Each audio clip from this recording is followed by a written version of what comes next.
Guys, ano yung bago sa ating mga Facebook na dashboard? Ito po yung bagong labas ngayon ni Meta sa ating mga dashboard. Ayan, tingnan natin guys, sundan nyo lang. Punta po tayo sa ating profile. Ayan, click po natin yung See Dashboard.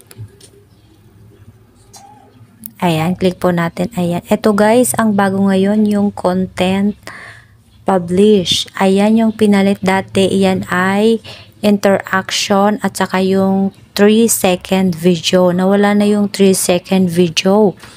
Ang pinalit na lang ay itong content publish. Ayan, malalaman na natin kung ilang content ang na-publish natin within 1 month, 2 months at sa mga susunod pa or yung mga nakaraan nating mga upload.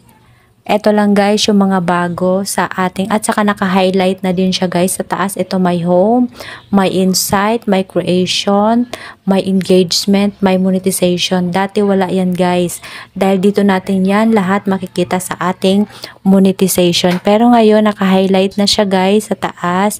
Ayan, i-click na lang natin yan kung alin dyan ang gusto nating tingnan. Ayan, yun lang guys. Maganda to guys na bagong content publish natin kasi nakikita natin kung ilang video na ba ang na-upload natin.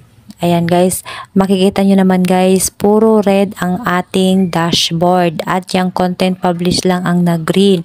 Ayan guys, upload lang ng upload guys sa ating mga reels. Makukuha din natin yan kung ano man yung mga gusto nating makamit sa ating mga Facebook kapag tayo ay monetize na.